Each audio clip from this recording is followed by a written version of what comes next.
Corner podcast on this absolutely boiling hot red heat warning day. I'm going to be honest, it's been an absolute nightmare. You're not a fan of the heat, no? I don't like the heat at the best of times. And as I was just explaining to Paul, my medicine that I take makes me extra hot and extra sweaty as a nice side effect of it. So I've downed copious amounts of water today. I've popped 2 lots of my migraine tablets and a bunch of Nurofen as well. Isn't that just standard for when you jump online with me, though? Well, yeah, I pill up to brace the heat myself just makes for that so much worse. but they haven't really done anything tonight. Oh, no, sorry, mate. So that's great. Well, at least you're wearing trousers, which is something. Or am I? But, I have got my you've got your dabbing, my dabbing. Dear rag. listeners, Geoff sent me a WhatsApp image of himself earlier in the week. You had no shirt. You took your shirt off. You're working from home. Your shirt was off, and you had a towel on your head. And said, "This is me in my greenhouse trying to get some work done." So this is the conservatory where I have my office space, as it were. And see, I recognise there's a flaw in your plan right there. Yeah. And my shelf has been cleared off recently, as you might because your Funko's melted. Well, all of my stuff was just getting warm and bending, I just thought, no, not doing it. Earlier, tag end of last week, I thought, well, maybe I'll put things back out again as things have settled down a bit again, but I'm glad I didn't. It's shit. It is HOT, my man. Yeah, not much really longer hot in this space, so there you go. One more day to go, and which I'm going to be in travelling between a air-conditioned tube train, because I'm on the underground a bit tomorrow, and spending most of the afternoon in a pub. Well, that's me tomorrow. That's all I'm doing. So I suppose that's work related, but well, I've got my other job tomorrow, so I'm going to be walking around town all day in the sun. This is a job where you got papped by Diane Buswell of Strictly, which we didn't talk about at the time, didn't we? That was quite a thing. You popped up on her Instagram. Yeah, so dressed I have no as a chicken. idea. No, I have no idea. No, you weren't dressed up, No, you? I was Someone dressed was. normally. It was my friend Louis. I mean, you had a pink polo shirt on, but it was very bright, fluorescent, wear your sunglasses pink. So my I work for the Business Improvement District in town a couple of days a week, and the new manager decided to do a Easter outreach thing. So Paul Louis was voted to be the Easter Bunny. This is the Robin to your Batman, right? Yeah, and we went around town dishing out sweets and things like that, and then we spoke to this Strictly dancer at some point, and then she took a picture of Diane Buswell. Yeah, took a picture of me and Louis. Diane. Joe Sugg was there as well, wasn't he? Because I think he was on his Instagram as well.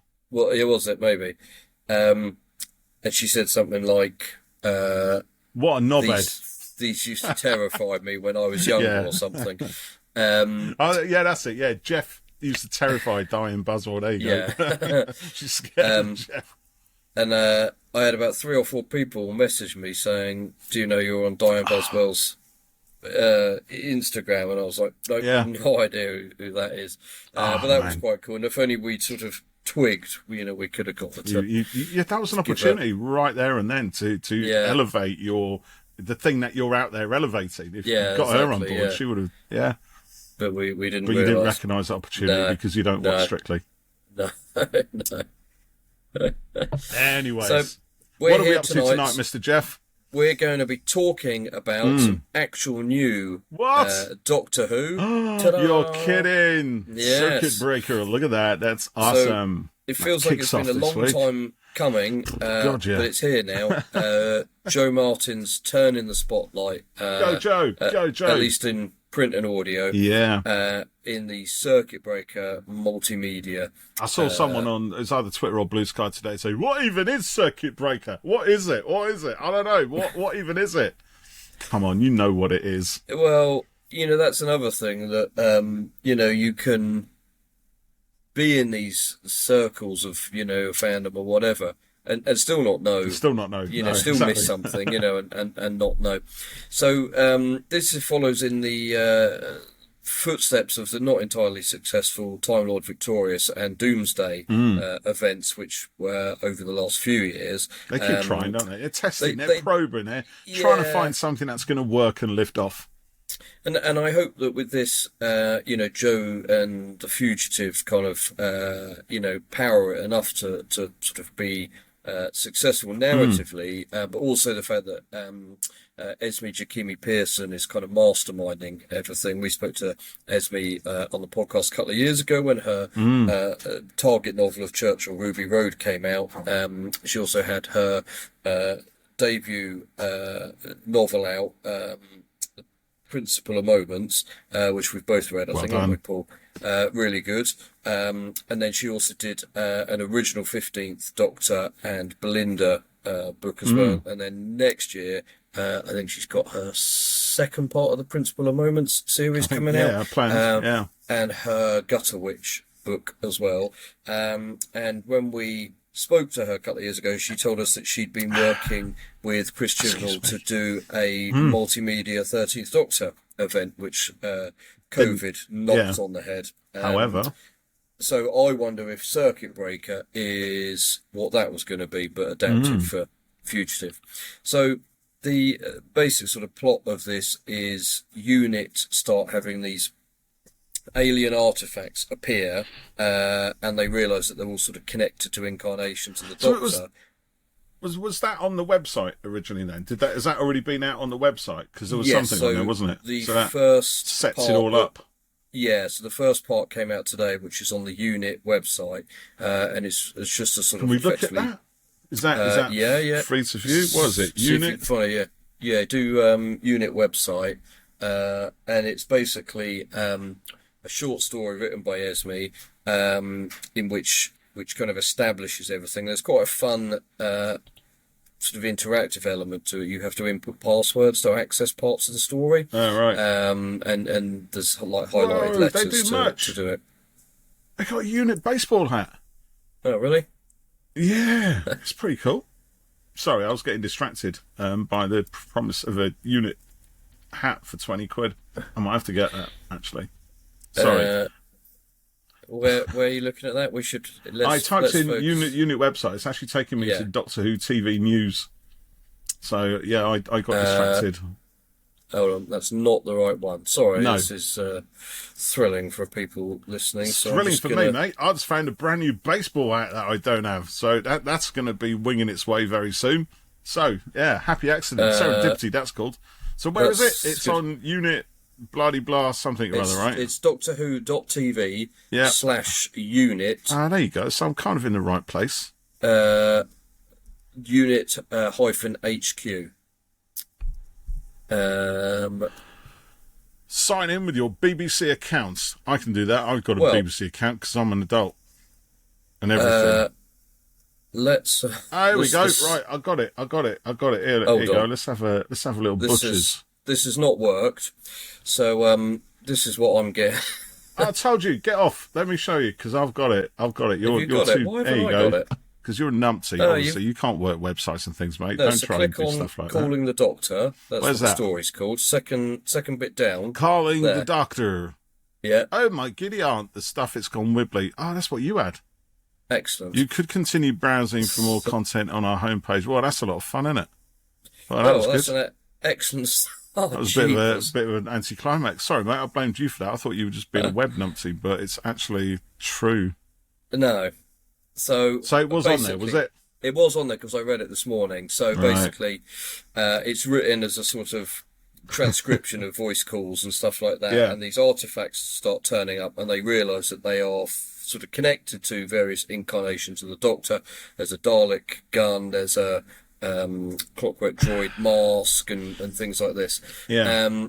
And they need to return them to their correct place in the timeline, but they sort of realise that they can't call upon present Doctor to do it because it will create some sort of wibbly-wobbly, timey-wimey paradox type thing, and these artefacts have been taken out of their situation, and so they can't fiddle with it or something. So they contact the Fugitive Doctor, the earliest known incarnation of the Doctor, to be the one to go and start returning all these items. And so that first sort of piece on the website is just kind of establishing it all. Sets it up. Yeah. So, it was a sort of, it's only a really short little piece, but it was enough to kind of, get it going and make me think, all right, this is interesting. I wonder if the Fugitive will bump into other incarnations of the Doctor and what the story is behind these items and why they've been, taken out of time and stuff. And then, so this morning I was thinking, okay, that's great. Well, we'll have to sort of wait until the next part of the story thing, as it were, which, the order for everything, which is the first part of Adversary of the Daleks, which is the comic from Titan. But then, as luck would have it, lo and behold, an email pinged in today. And we got to read the first issue of the series. So you tell me in a minute, Paul, what you thought of it, and we'll talk in more detail about it. But having read the Calling the Doctor piece and sort of being intrigued, but not, I have to say, not being kind of blown away. You weren't drawn to it specifically, right? Well, no, not that. It kind of hooked me, but it wasn't a sort of big explosive piece or anything like that. But I thought, okay, I really like the Fugitive Doctor. I want to see what happens. And then this came in, and I'm going to be honest. Reading this, I thought, okay, this is great. This has done quite a lot of things in here that I've really enjoyed, and now I'm really keen to, kind of go along with the rest of this. And I will, just before we get into it, and we'll look at some of the other covers in a minute and some interior art as well. But in the past with these multimedia things, people have sort of said, oh, do I have to buy the whole lot? And, da-da-da-da. And I don't think so at all. I think this works enough that, there's a couple of pieces that are coming on the website that will kind of be, pivotal parts of the kind of journey. And then I think, you can choose to read the bits in DWM or buy these. I think there's 2 or 3 comics, or there's a book that Joe has written. And then a couple of audio dramas that are coming out through, I think there's a BBC audio one and a couple of Big Finish as well. So you can kind of pick what appeals narratively, what sort of format. So I don't think, other than probably the website bits and her book, I don't think any of the other stuff is like 100% essential to, to get the overall thing. But what it will do is give you the complete picture. So just bring up these covers. So first of all, Joe's got herself quite a snazzy new costume here, which I think is not sort of radically It's not massively different, is it? It's evocative of what she was wearing on the TV show. Yeah, and she has got a hat, which we can't see in the very picture. Cool hat. Yeah, it's good. Yeah, I wonder if our the friend Doctor Al does like a good hat. Yes, or a plume. I wonder if Al is planning a repaint of Fugitive with her new shirt. Indeed. So there's a couple of different covers here for this first issue of the comic series, and there's a variation of this cover here where it's kind of just the black and white line art. That's just the working cover, isn't it? That one. No. Is that an actual cover? Yeah. So I really like the. I thought that was just a rough cut. That one. No, I don't think so. No. I really like the sort of Marvel-esque, upper left icon there with Joe standing there. It's kind of like old comics. So yeah, there's a selection of covers to pick from. I really like that one as well. That's quite a suitably epic, filmy poster type thing. So we'll look at some of the interior art in a minute. But Paul, you've read it as well. What did you think of this story? I enjoyed it. It was really good, I thought. So basically. Oh, was that it? Is that my bit? Okay, I'll just sit down over here then. No, I just thought I'd fill in a little bit. I thought you wanted me to say more than that. What do you think? But I enjoyed it. Thinking I'd go on for more, but no, you crack on. It's fine. That'll do. Yeah. Obviously, this isn't due out for a couple of weeks yet, so we can't sort of say too much about what happens in it. But the Doctor visits UNIT and at their behest, and then goes off on this journey to return the Dalek weapon piece that she's given. So yeah, tell me a bit more what you thought about it. Oh, sorry, I was getting distracted over here. No, I did. I thought it was good. It was nice to see Osgood back in there. I love a bit of Osgood. She's lovely. I was reading just earlier in the week. I read through The Zygon Invasion by Peter Harness. Oh yes, I saw your picture. And that's a lovely novel. I love that on TV. I love the novelisation even more, dare it be said. So Osgood is obviously central to that story, and I really, really like her. She's great. She's one of the rare instances where I think a Doctor Who fan, I mean, she is a fan of the Doctor in the show rather than a kind of a pastiche of what the production team think a Doctor Who fan is like. She's like us. She is an actual Doctor Who fan, not a parody of a Doctor Who fan. So it's nice and refreshing to see her always featured in the show or in the comics or whatever. And I'm really, really delighted that she's got a kind of, I'll say central role, but it's probably slightly off centre, but she's there throughout, I think. I hope she is, at least. Anyway, so she's kind of the Black Archive person, isn't she? She's the one kind of in charge of this project as part of that. She's got an assistant called Andrew, I believe. Yep, correct. And obviously the Fugitive Doctor, I think. So she starts in this story as having a little bit of bants with Andrew and Osgood. And what I really like about that is that it's very off-kilter dialogue for the expected Doctor. Yes. So there's a lot made of the fact that this Doctor doesn't have any compassion, or that Osgood thinks she would have treated this situation with a little bit more compassion than she appears to. She's never heard of Daleks, right? She doesn't know who they are. They could be nice, could be bad, whatever, but she's got their gun, she's got to return them, ends up in ancient Greece, has a little spit spat with some locals, maintains her anger and determination throughout all of it. She's like, I don't have time for this. I'm going to need patience for this nonsense. I'm just going to go right up there to the mountain, find out who's taking the mick and all this, and then I'm just going to give it to him. Whatever these Daleks are, I don't care. I just want to be done with this job, basically. That's it. She just wants to be done with the job. So I love that. I love her spikiness. I thought she was true to the character throughout. I think as far as the art goes, gorgeous artwork in this. I love it. I mean, Titan Comics seem to just find these incredibly talented people. There's some. I tell you what, if there's a lovely shot. I don't know if we can talk about this shot. Let me just check if it's one we can show or not. It probably isn't. If it's not on this list, no. But okay. We probably can't talk about that one, but there is a wonderful shot that will make your jaw drop in this. I kid you not. Full frame with a few panels in it, but the full frame, amazing. I had goosebumps when I turned onto that page, so I'm going to zip it right now before I say something I shouldn't. But shut it. Yeah. But I agree with everything you said there. I did really like that. Osgood is obviously this big fan of the Doctor, and the Doctor is brave and kind and compassionate, and she's sort of bigging that up to her assistant Andrew. And then, they don't know really about the fugitives. They've never met her or spoken to her. And then she turns up and spiky. Yeah, and impatient. Which the Doctor always is, actually. The Doctor can be really spiky and impatient, but she's got all of that, no filter at all. No.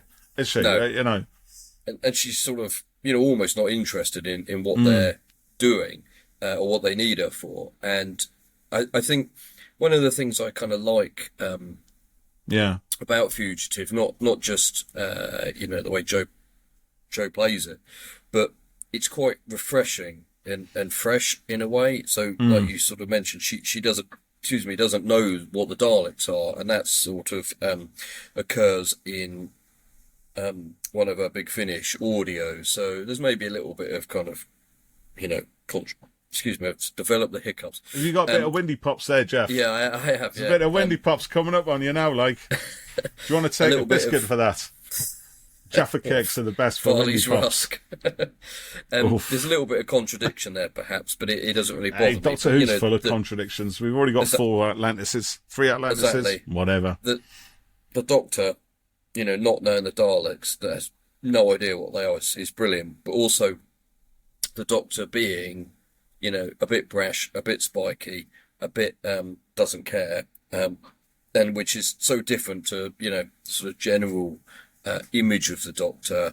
And I think the 12th Doctor could have been quite like that, actually. The 12th and maybe the 6th would just go marching straight in without any care or consequences, apparently, on the surface. Yeah, so she's very much in that sort of vein. She is, yeah. And obviously Osgood knew 12. Excuse me. My hiccups. Sorry, Geoff, we're keeping you awake. No, I'm He's got hiccups, and now he's falling asleep. It's because he hasn't had his meds. Oh, jeepers. And so I like that, she's this kind of bullshit, but in this first issue, there's quite a lot of development within it, and I thought they did some really nice stuff with her. Sorry, everyone. Should I scare you? One of the guys that used to also do the bid with me, he had this thing. If he'd hiccup and then He'd make do a little noise fart afterwards. as well, would he? Oh. No, he'd hiccup and then go afterwards. What the hell? Seriously? And he'd be like and I say to him, "What the hell are you doing?" And he'd say, "I'm hiccuping." Jesus. And I'd be like, "That's not hiccuping. That is voluntarily making a noise afterwards." That's kind of weird.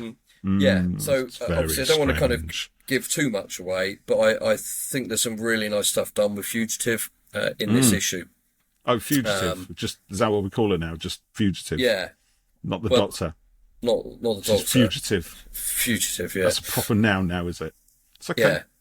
Yeah. Millennial. So we've got a page here from the art to tease a little bit. So, like you said, the Doctor. That's a great little sequence there. I love that. Look at the dialogue in that as well, which is great. Turn back now. No humans allowed. Whoa, big booming voice. And it's one thing as well. I didn't mention about this. I love these little sarky moments of humour in there. The humour is bad. I mean, the dialogue, the script just crackles off the page. It really does. I love it. It's so concise, which is obviously what a comic strip should be, and yet it tells so much as well. It moves the story. It gives us so much character, so much kind of depth as well, and an instant understanding of exactly what's going on within each frame. It's brilliant. You know what I mean? I don't often sing praises. I've usually got something slightly diabolical to say about pretty much anything, but honestly, I can't. I think I loved it. I thought this is such good fun, and I want to see more of it. Yeah, I really enjoyed it, and it was. I mean, to be honest, all the time stuff is good, but this. Sorry, I just remembered there is one thing. Oh yeah, go for it. It's what I WhatsApped you and Jonathan earlier. A little outtake from one of the things where obviously we're favouring the American spelling on things rather than the the UK spelling. I mean, it's a UK property. It's it was built, manufactured, made, all of that originated in good old Blighter, and now we're making concessions to the foreigners in the United States. Rah, rah, rah, rah, by spelling favours and stuff. Word, yeah. Honestly. So I feel like we can't really say too much about it because it's not actually due out until July the 8th. This is but a once preview. That's come out, we could talk a bit more about it. So this is the kind of roadmap. Look at that, mate. He's got a little roadmap that looks like a little circuit.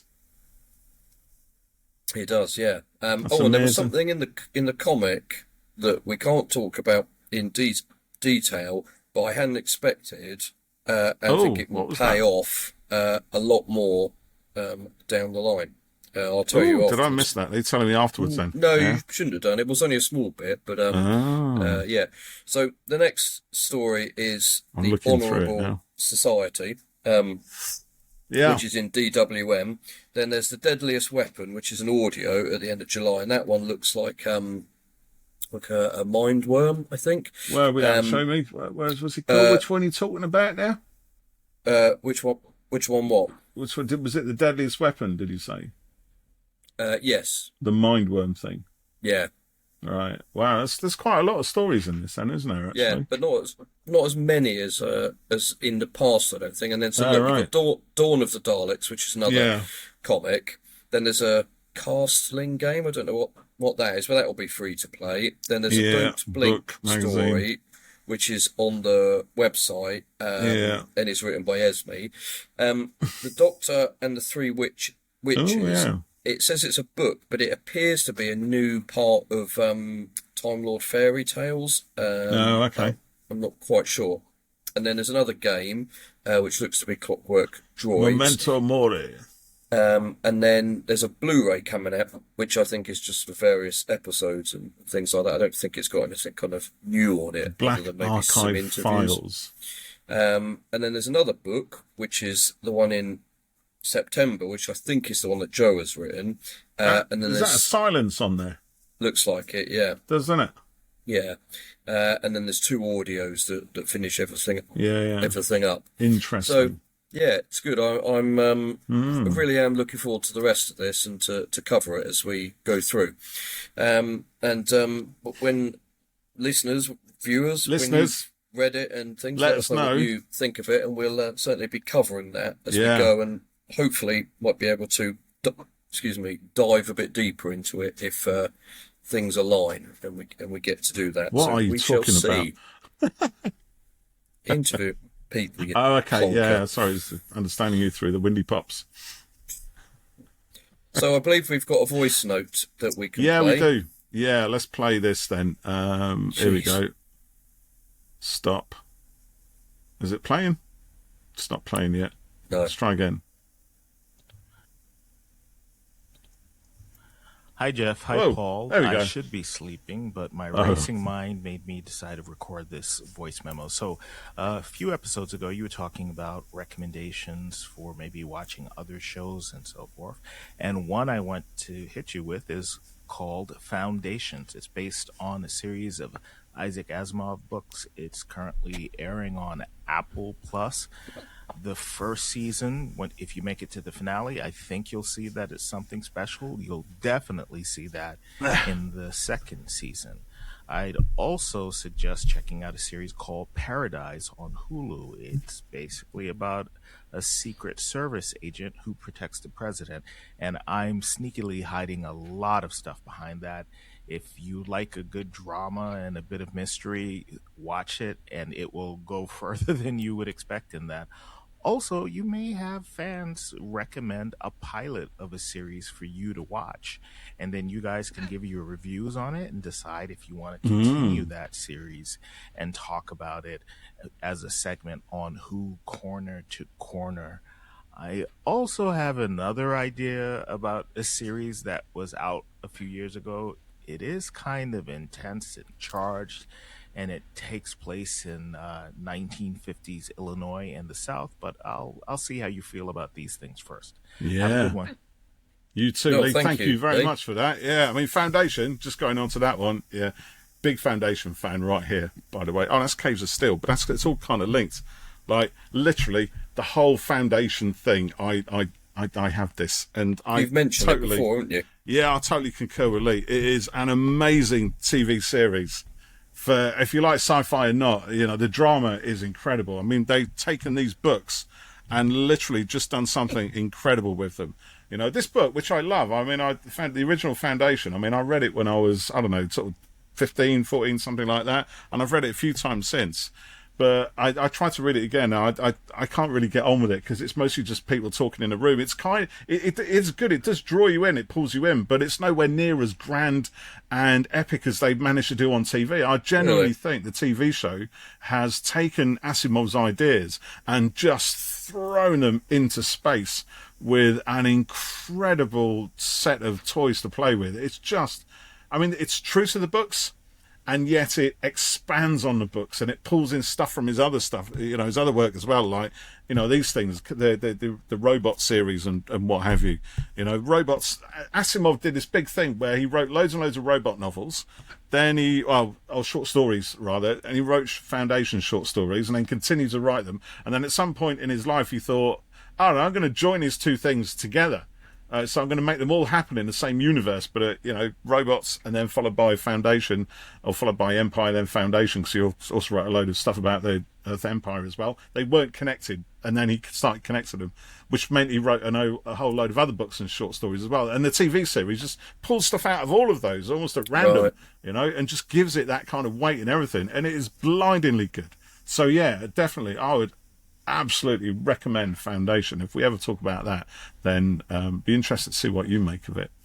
I don't have Apple TV, so it'll be not much at the moment. Okay, so we won't do that then. We won't do Foundation. Mate, it's worth the subscription price alone. Yeah, I have had Apple TV before. Just cancel one of the other ones for a month and take out Apple for a month.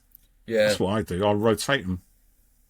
Yeah, I have Prime through delivery, stuff on it.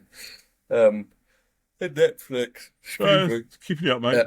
And then Disney, which is used all the time by the kids. I started watching I Will Find You on Netflix. Oh, okay. Which is Harlan Coben is a book. Right. Oh, I think I saw that advertised. Yeah, that looks quite interesting. It's got Sam Worthington in it, which is sort of why I initially watched. But he's been jailed for allegedly killing his child. But then something happens, and there's a hint that the kid might be alive still. And he's always sort of maintained he didn't do it, and then he sort of breaks out of jail and stuff and things. Yeah. So I've watched two. To find the truth.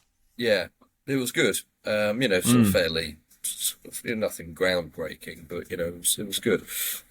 So yeah, I watched some of that last week or so. Yeah. And then what was the other show that Lee recommended? Paradise. I forgot now. Yeah, that was it. Yeah. Yeah, I don't know if I've seen that anywhere before. Tell us more. We'll go away and find it and see what we think. We want to, we're going to start talking about other stuff on it. We're going to have to, aren't we? And we are. But although Circuit Breaker will power us for a little bit, but let us know, recommendations, and we'll be watching stuff, and we'll talk about other things as well. Hopefully entertain and inform and engage with all of that. And the hiccups. Actually, I'm finding your hiccups the most entertaining thing we've had on this show for years, mate. It's very funny watching you squirm. Sorry, that's obviously the psychopathic part of my personality bleeding through there. I do apologise for that, but yeah, we've got a few other things going on, haven't we? So we've got an audio coming out soon. Yep. Hopefully, I've got one more part to fill, then a bit of editing, and Geoff's going to do some whizzy sound effects, and we'll pop that one out. So that'll be a lot of fun. I think you've got one kind of pending as well, have you? Yeah, I need got to. Any further with that? No, I need to write up your treatment and get it going. Get that going. I can help you with that, mate. Yeah. Don't worry. We'll sort that out. Then we'll do that. Yeah. So yeah, we need another voice for this one. So if anyone listening would like to have a crack at voice work, drop us a line. Let us know. Any voices. We want as many voices as possible, actually. Yeah. So come on, it's fun. Yeah. It's one of the most fun things you can do, right? We're not necessarily after acting skills or anything like that. We just want personality. If you can get your personality out and your voice, honestly, trust me, everything else will fall into place. So so let us know if you want to be in one of our audios. It's a lot of fun. We don't pay for it, so but it's fun. You're out there. You're part of Doctor Who. It's good. Yeah, and you know what? We need to be making more fan content because we ain't got a show. Yeah, exactly. So the door's wide open. Yeah, the opportunity is there for the taking. Yeah. So absolutely. Yeah. But also we want artists as well. So anyone who can do really good covers and things like that, because otherwise it's going to be down to us to do it. And we just do botch jobs between us, really. So that's not true, actually. They're pretty good what we come out with. They look right, but other people would do far better. Yeah. We'd rather have someone else do it, frankly, because Showcasing talent, Geoff. That's what it's called. That's what we can try to do. Okay. Is there anything else that we need to talk about here, or should we push off and leave it for another episode? I need to go and stand on my head and drink a glass of water. You need to go look in the mirror, frighten yourself. Okay, on that somewhat salubrious note, thank you for listening, everyone. Thank you for watching, watchers. We shall see you next time on Who Corner to Corner. Bye for now. Bye. Man, you crazy. That's a real one there.